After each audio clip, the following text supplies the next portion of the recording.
여기 독일의 한 대학교 강의실에서 학생들이 눈을 반짝이며 교수님의 이야기에 귀를 기울이고 있습니다. 알고 보니 얼마 전 딸과 함께 한국을 방문하였다는 독일의 경제학과 교수가 학생들에게 한국에서의 경험담을 이야기하는 중이라고 하는데요.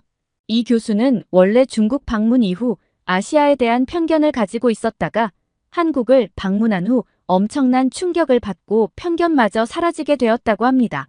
대체 이 독일 교수는 딸과 함께 한국에 와서 어떠한 경험을 한 것인지 오늘의 사연 바로 들어보겠습니다. 안녕하세요.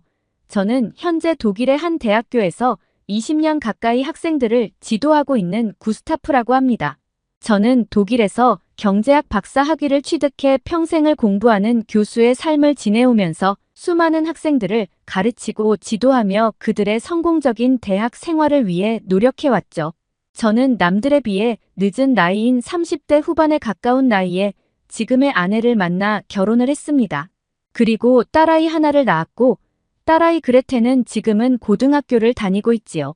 그런데 요즘 제 딸 그레테가 자꾸 한국에 관한 얘기를 하면서 최근 들어 부쩍 저희 부부에게 이것저것 조르기 시작하였는데요. 특히 언젠가부터 그레테는 저한테 한국 화장품 좀 사주면 안 되냐고 이야기를 하기 시작했는데 가만 보니 그레테가 요즘 한국 드라마에 빠져서 한국 여배우들의 외모에 크게 빠져든 것 같더라고요. 그러면서 한국 연예인들이 하는 화장법에도 관심을 가지게 되고 유튜브를 찾아보며 자연스레 한국 화장품에도 관심을 가지면서 자꾸만 한국 화장품을 사달라고 하는 거였죠. 하나뿐인 소중한 딸아이였기에 처음 한두 번은 아무 말 없이 그레테의 뜻대로 한국 화장품을 사줬는데 그레테는 한두 번에 그치지 않고 계속해서 한국 화장품을 사야 된다면서 매일같이 저에게 조르곤 했어요. 그리고 처음에는 그레테가 드라마 속 한국 여배우들의 미모에만 관심을 가진 줄 알았더니 갈수록 한국에 대한 관심이 늘어나서 나중에는 한국의 모든 것들에 푹 빠지게 된 것 같아 보였죠. 그레테의 방에는 한국의 여배우들뿐만 아니라 한국의 가수들의 사진들이 가득 붙어 있었고 가족끼리 외식을 할 때엔 굳이 꼭 한국 식당에 가서 한국 음식을 먹자고 조르기도 하였습니다. 사실 한국 음식 같은 경우는 그레테가 하도 조르는 바람에 마지못해 이끌려갔던 감이 있지만 그렇게 맛본 한국 음식이 생각보다 맛있어서 깜짝 놀라기도 했습니다. 그레테 덕분에 저희 가족은 외식 때 한국 식당에 종종 갔었는데 여러 음식들을 맛보았지만 그 중에서도 개인적으로 삼겹살과 비빔밥, 갈비가 기억에 남는군요. 그레테는 대부분의 한국 음식을 좋아했지만 그 중에서도 갈비를 가장 좋아했습니다. 아무튼 음식은 참 맛있었어요. 그렇지만 제가 교수이기는 해도 아시아권 국가들에 대해서는 깊게 연구를 해본 적도 없었고 그쪽 방면으론 지식이 크게 뛰어나지도 않았는데요. 그리고 아시아 문화에 대해서도 잘 알지 못하였기에 그레테가 왜 그렇게까지 한국에 열광하는 건지 사실 잘 이해가 가지 않았던 면도 있었습니다. 그런데 하나뿐인 딸이 매일 한국 노래를 부르는 모습을 지켜보다 보니 자연스레 저도 한국에 대해 좀 더 찾아봐야겠다는 생각이 들더라고요. 그렇게 저는 며칠간을 한국에 대해 열심히 알아보았습니다. 그런데 알고 보니 한국이라는 나라가 독일에서 생각보다 인기를 꽤 얻고 있더라고요. K-팝, K-드라마, K-무비 등 앞에 K라는 단어를 붙인 한국의 문화들이 각각 큰 인기를 끌고 있었고 실제로 독일에서 이러한 한류 문화에 대한 관심이 상당히 높아져 있더군요. 처음에는 그레테가 유독 이상한 것으로 생각을 했었는데 그게 아니라 그레테 또래의 어린 여학생들이나 20대들에게는 이미 한국이라는 나라가 굉장히 핫한 나라로 인식되고 있었고 이는 저에게 적잖은 충격을 주었어요.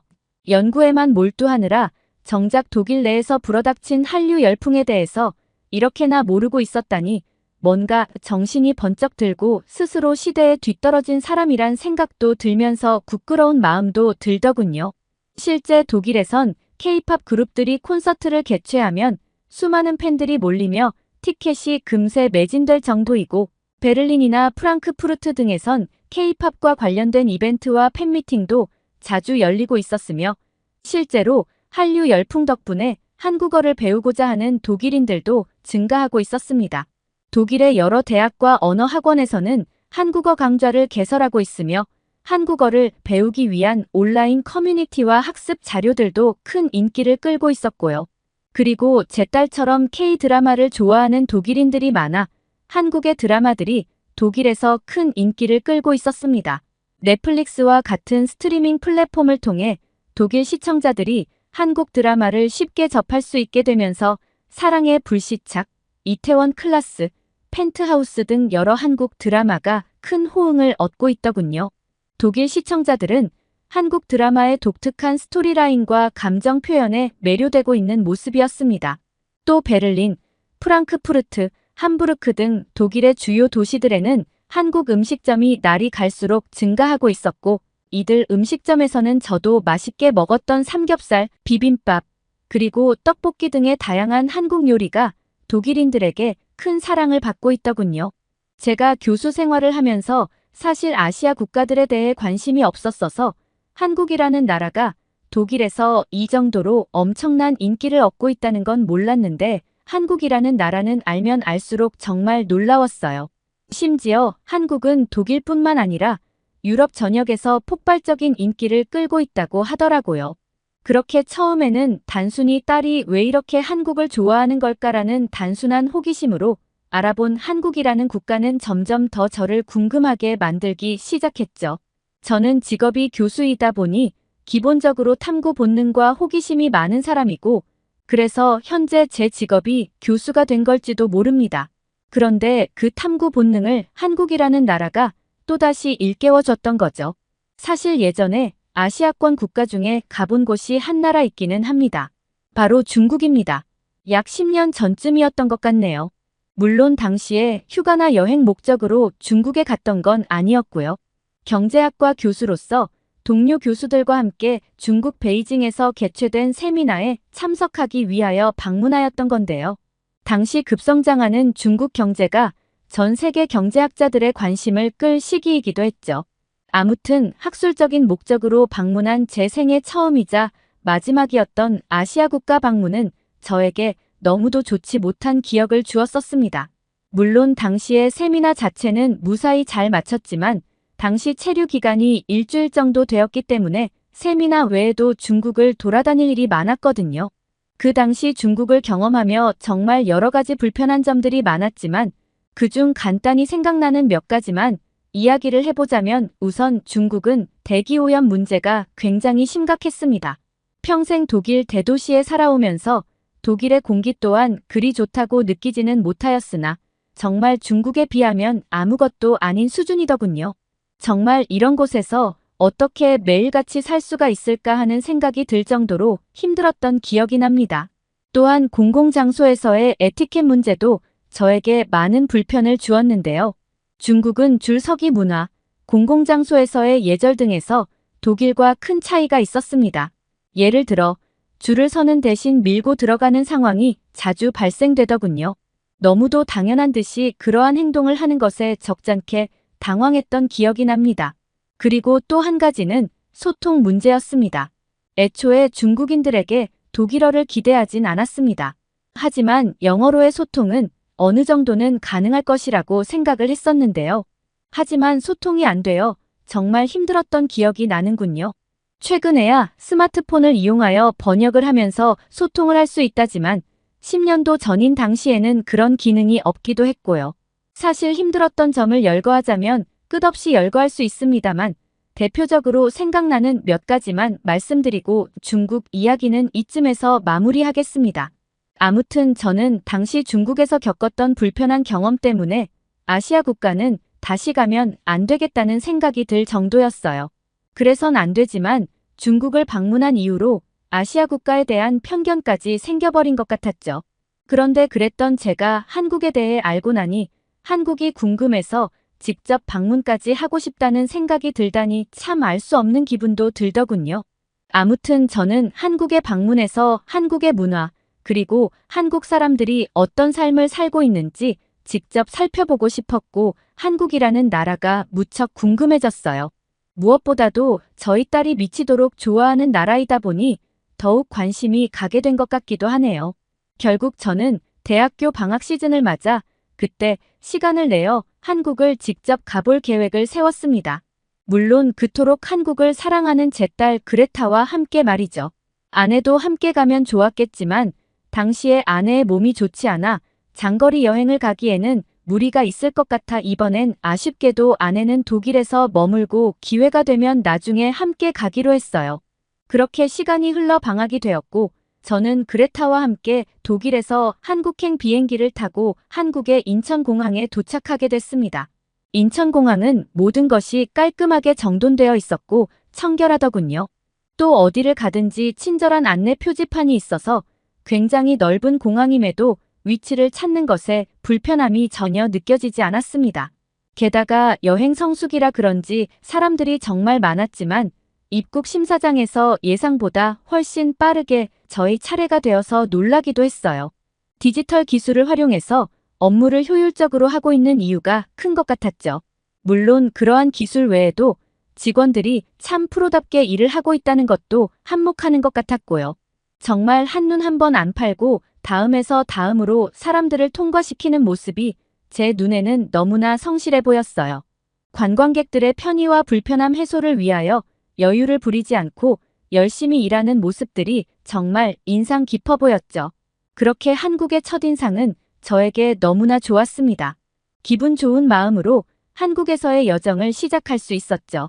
저는 한국에 오기 전에 꼭 경험해야 할 것들에 대해 알아봤었는데 그 중에 하나가 바로 한국의 대중교통 이용하기였습니다. 저희 부녀는 우선 공항 철도를 타고 서울로 향하기로 했어요. 한국에서는 외국어 지원이 되는 터치 스크린으로 승차권을 발권하는데 정말 편리하고 효율적인 시스템이라 느껴지더군요. 또 저를 압도한 건 승강장의 모습이었어요. 지하철역 승강장이 마치 궁전에 온 것 같은 기분이 들 정도로 웅장하고 멋들어진 모습이더군요. 이런 첫인상만으로도 왠지 한국은 세계 최고 수준의 지하철 인프라를 가지고 있을 거란 생각이 절로 들더라고요. 아니나 다를까 지하철은 승강장에서부터 굉장히 깨끗하고 쾌적했습니다. 또한 승강장에 도착했을 때 인상적인 게 있었는데 바로 스크린도어였죠. 독일 여행을 와보신 분은 아시겠지만 독일 지하철에는 스크린도어가 없습니다. 승객들의 안전을 위하여 스크린도어가 튼튼하게 설치되어 있는 모습을 보며 왜 독일은 그렇게 어렵지도 않을 텐데 이러한 시설 하나 갖추지 못한 걸까 하는 생각이 들더라고요. 독일에서 지하철을 타다 보면 자살 등의 사고는 물론이고 종종 승객이 선로에 스스로 내려가는 경우도 가끔씩 볼 수 있어요. 얼마 전에 제가 목격한 경우만 해도 그렇죠. 당시 아이와 함께 지하철을 타러 온 아버지가 아이가 들고 있던 인형이 선로로 떨어지자 선로로 휙 뛰어내려가서 인형을 주워들고 아무렇지도 않게 올라왔던 상황이 있었거든요. 플랫폼에 있던 사람들도 그런 상황을 대수롭지 않게 여기고 크게 신경도 안 쓰는 모습이었죠. 심지어 그땐 곧 기차가 도착합니다 라는 사인이 나오고 있는 와중이었는데 말이에요. 이렇듯 독일에서는 스크린도어가 없기 때문에 이런 일들도 종종 생기는데 사람들이 별로 신경을 쓰지도 않는답니다. 참고로 독일 지하철은 차량 편성이 스케줄별로 다 다르고 한 플랫폼에서도 여러 노선이 겹쳐 편성이 다 다르기 때문에 한국의 지하철과 달라 아마 처음 오시는 분들이라면 지하철 이용에 애를 먹을 수도 있을 거예요. 독일에 오실 분들은 지하철 이용 시 미리 잘 알아보고 이용하셔야 해요. 아무튼 독일에서도 이러한 스크린도어는 꼭 필요하다는 생각을 하면서 그레타와 함께 한국의 지하철에 탑승하게 되었는데요. 탑승해보니 차량 내부 환경도 무척 쾌적하더군요. 그리고 사실 아까 말한 중국에서 힘들었던 점에서 빼먹은 게 하나 있는데요. 그건 바로 악취 문제입니다. 그건 바로 씻지 않아서 나는 냄새 같았는데요. 중국인들은 왜 그렇게 씻지를 않는 걸까요? 안 그래도 제가 후각이 예민한 편이라 예전에 중국에서 지하철에 탔을 때 참 끔찍했거든요. 당시 옆자리에 앉은 중국인들한테 말로 표현하기 힘든 체취가 진동했고 그때 저는 양쪽에 앉은 중국인들 사이에 끼어서 코를 틀어막고 숨을 참으며 겨우 버텼던 기억이 나요. 그러다 결국 참지 못해서 그나마 사람이 없는 구석 쪽으로 가서 서서 갔던 기억이 납니다. 그런데 한국 지하철은 달랐어요. 차량 안에서 사람들이 붐비는데 공기가 정말 쾌적한 게 놀라웠죠. 사람들한테서는 악취는커녕 은은한 비누 냄새만 맡을 수 있었어요. 청결함을 갖춘 시민들, 그리고 깨끗하고 쾌적한 지하철 환경에 감탄과 부러움을 느끼며 이동을 했고, 그렇게 저희는 서울에 위치한 숙소에 도착했어요. 도착하자마자 저희는 재빨리 짐을 풀고 다시 외출 준비를 했죠. 저녁 먹을 시간이 되었거든요. 저희 부녀는 그레타가 한국 음식 중에 가장 좋아하는 갈비를 먹으러 가기 위해 미리 검색해둔 소갈비 집으로 향했습니다. 사실 독일에 있던 한식당에서는 독일 현지산 소고기를 이용하여 갈비를 제공하였기 때문에 한국의 한우 소고기 맛이 저 또한 무척 궁금하기도 했어요. 인터넷에서는 한우에 대한 평가가 굉장히 좋았기에 기대가 무척 컸답니다. 한우는 수출량도 적어 한국 외에서는 맛보기도 힘들다고 하더라고요. 그렇게 딸과 함께 식당에 들어가 주문을 하고 앉아 있으니 드디어 소갈비가 등장했어요. 그런데 서빙되는 순간부터 이미 독일에서 맛본 소갈비와 느낌이 다르다는 것을 바로 알 수 있었습니다. 고기 자체가 확실히 밝고 생기가 있어 보였고, 양념의 빛깔이나 향 자체도 독일에서 경험했던 소갈비와는 확실히 다른 느낌을 주었죠. 그렇게 맛본 한우 소갈비는 결국 저희 부녀에게 큰 놀라움을 선사해 주었습니다. 고기는 부드럽고 입에서 살살 녹는 맛이었고, 무엇보다도 양념의 깊고 진한 맛이 차원이 달랐어요. 그레타는 정말 며칠 굶은 아이처럼 허겁지겁 소갈비를 뜯어먹더군요. 독일에서 먹었던 소갈비와는 달리 한우의 진한 육질과 함께 나오는 양념의 맛이 정말 훨씬 더 깊고 고급스럽게 느껴졌습니다. 확실히 한우의 품질이 왜 뛰어나다고 하는지 알 것 같은 맛이었죠. 저 또한 맛있어서 무척이나 만족했지만 무엇보다도 딸아이가 가장 좋아하는 소갈비를 그토록 맛있게 먹는 모습을 보니 저도 참 흐뭇했습니다. 저희 부녀는 그렇게 만족스러운 저녁 식사를 마치고 숙소로 돌아와 하루를 잘 마무리했고, 다음 날에는 그레타가 좋아하는 한국 아이돌 굿즈도 살 겸 명동에 들렀다가 잠실 롯데타워를 구경 가기로 했어요. 그레타는 특히 BTS를 좋아했는데요. 딸과 함께 방문한 명동에서 잠깐 거리를 둘러보며 관광을 즐긴 뒤 마지막에 들어간 K-팝 굿즈샵에서 한눈에 봐도 신이 난 그레타의 모습은 제 기분도 덩달아 들뜨게 만들더군요. 자신이 그토록 좋아하던 한국, 그리고 K-팝 가수의 굿즈샵에 왔다는 사실이 얼마나 그레타를 설레게 만들었을까 생각하니 말이에요. 그레타는 BTS의 포스터, 의류, 인형 등 다양한 굿즈들을 마주하며 눈을 반짝였고, 각각의 아이템을 찬찬히 살펴보며 자신이 원하는 것들을 마구 골라감기 시작했죠. 독일에 있을 때엔 잔소리도 자주 하던 저였지만 한국에 직접 와서 행복해하는 딸의 모습을 지켜보니 사주지 않을 수가 없었어요. 저는 이날만큼은 딸이 원하는 걸 모두 사주기로 했죠. 그렇게 쇼핑을 마친 뒤 행복해하는 그레타와 함께 다음 코스인 잠실로 지하철을 타고 이동하게 되었어요. 그리고 한국에서 제일 높은 빌딩인 롯데타워를 보러 갔습니다. 저는 우선 롯데타워의 외관을 봤는데 롯데타워는 멀리서 봐도 굉장히 웅장하고 화려하더라고요. 세계에서 5번째로 높은 건물이고 OECD 국가들 중에서는 가장 높은 건물인 롯데타워는 붓을 형상화한 디자인으로 알고 있는데, 건물 외벽과 도색 및 세부 디자인은 한국의 전통 공예인 고려청자에서 모티브를 가져와서 건설했다고 하더군요. 디자인에 정말 많은 신경을 썼다는 것이 외관만 봐도 느껴지더라고요. 독일은 사실 높은 고층 빌딩을 그리 선호하지 않아서 고층 빌딩이 많은 편은 아닙니다.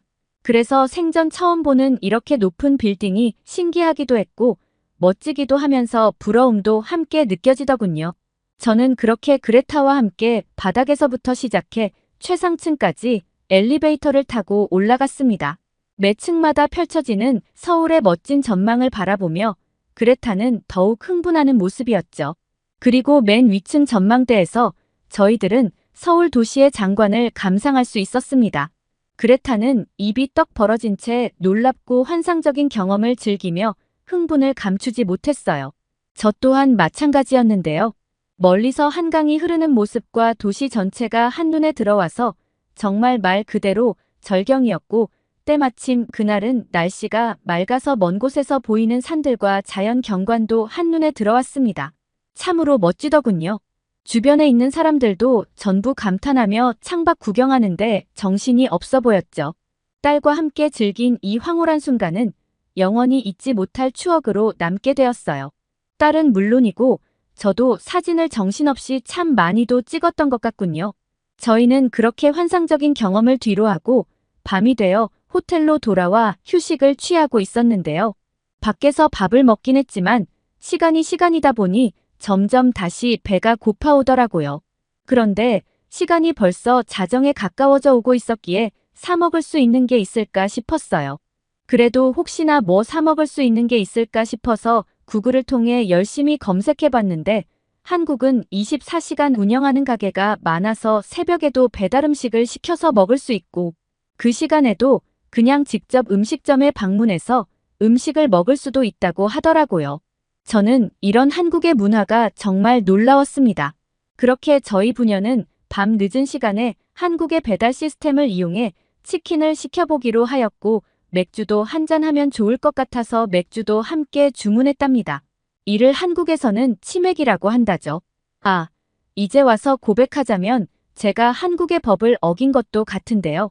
그레타와 함께 치킨과 맥주를 즐겼거든요.